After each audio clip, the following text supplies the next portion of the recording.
Rainbow Six Extraction was announced in a world we no longer live in, the world of 2019. Back then, the co-op Siege spin-off FPS was called Rainbow Six Quarantine. Ha! It was an unlucky time to be making a game about a parasitic virus, but a great time to bring back the dormant co-op zombie shooter. Siege's 2018 Outbreak event was a brief but excellent taste of what Left 4 Siege could be, and I hoped Extraction would blow that 2-hour mode out into a sprawling collection of campaigns. 3 years later, not only is Extraction one of many co-op shooters on the block, but it's hardly recognizable from the original Outbreak campaign. It's the anti-Left 4 Dead, a precise, grueling survival game about keeping your head down and never poking the bear. If you do, Extraction's sadistic AI takes over, eager to punish the smallest lapse in judgment. It's a mean game that can produce some great thrills, but its strict rules make some awkward design choices stick out. Extraction is also a smaller game than I anticipated. Ubi's decision to lower its price to $40 and introduce it to PC Game Pass at launch makes sense now. I really liked mastering each of the dozen objective types and maps, but missions start to get samey really fast. Before addressing that question, it's worth considering Extraction's long road to release. First revealed at E3 2019, the shooter, then known as Rainbow Six Quarantine, was penciled for launch at some point the following year. Less than 10 months later, however, the global pandemic offset Ubisoft Montreal's plans, forcing 3 subsequent delays and a name change. All within circumstances that better reflected a Tom Clancy novel than our pre-2020 reality. And yet, unlike the opening cinematics of The Division and Siegeware were sold, a once far-fetched, now entirely believable story about a global virus. And are introduced to a team of crackshot world defenders by Hollywood actress Angela Bassett. Extraction's arrival is subtle, bordering underwhelming. Set on New York City's Liberty Island, we've shown tourists shuttling between souvenir stalls and the Statue of Liberty before getting our first glimpse of the chimera parasite. Arcing stalagmite, tree root-like carapace structures burst from the asphalt as a tough gray and gooey biofilm named the Sprawl spreads itself with menacing purpose.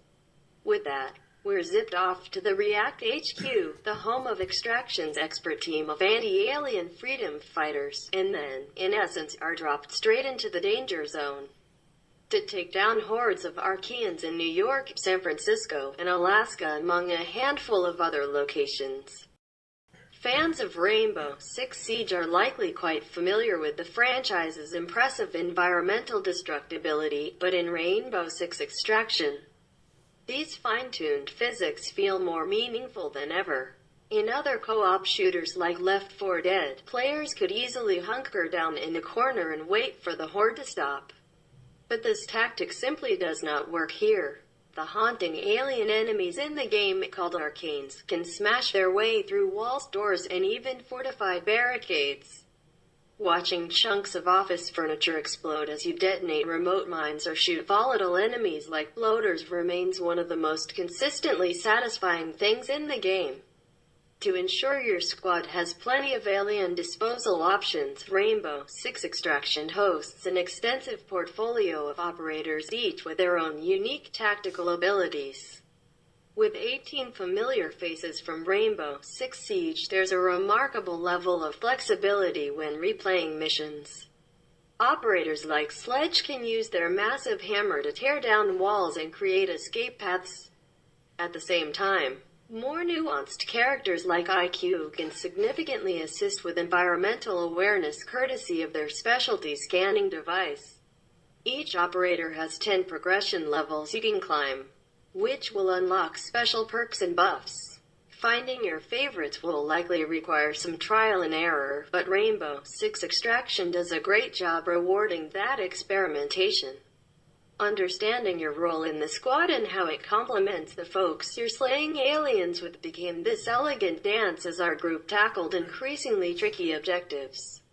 After some tutorial-heavy growing pains, I found myself captivated by the strategic focus here. In addition to individual character progression, there's also an overarching player progression system. The game starts by throwing players into 3 different locations in New York City. To unlock the other 3 distinct zones and 9 stages, players must gain experience by successfully completing the objectives within these stages. Your squad drops into a location and is tasked with completing 3 randomized challenges. While comparisons to Left 4 Dead's non-traditional approach to campaigns can be made for some in Rainbow Six Extraction, these stages are far less linear and almost serve as a playground for the missions at hand. This co-op shooter's emphasis on progression, RPG-like mechanics, and freedom within stages provided a decided hook. Sadly, I did have a few qualms while playing Rainbow Six Extraction. Chief among these is the fact that operators who die in a mission will become Mia. You'll then need to go on a rescue mission to bring them back. This is actually a good mechanic as it pushes the idea that these missions are indeed risky. However, it can sometimes feel a bit restrictive considering that operators that drop below an HP threshold would be injured and thus not selectable in future runs. Your only recourse is to choose a character that you may not be familiar with, clear multiple objectives, and gain a lot of XP just to improve the HP recovery of those in your roster. There was actually a moment when I lost Doc and Vigil, while a few others had only 60 to 70 HP remaining. Since I wanted to avoid potential mishaps when I'm using operators that I preferred, I had no choice but to pick characters that I barely leveled up. Maelstrom Protocol and the weekly assignment missions mark the endgame content of Rainbow Six Extraction and are intended for only the most hardcore of players. Ahead of the launch, we were able to look at just one assignment mission titled Wall to Wall. This variant kept the standard 3 mission setup but with 2 important caveats. Many more enemies spawning in at the start of a match, all of whom deal much higher amounts of damage, and the necessity to activate a control console and hold out for 90 seconds while endless waves of Archeans spawn in before the airlock to the next sector can be completed. Maelstrom Protocols, on the other hand, are a long series of missions that require players to be one of 6 given operators for that week's setup. If your doc happens to be at max level on a week when he is not available, you're stuck working with a different operator that might not be ranked 10. Both of these modes are 3-player exclusive and might not be worth the hassle for the average player, especially with the sheer number of encounters players have to contend with along with limited ammo and resources. Where Rainbow Six Extraction falls short is in the simplicity and lack of variety to its missions. Once you've played across the 4 major regions and maps within, there isn't anything new and exciting that you haven't seen before. Certain mission types, such as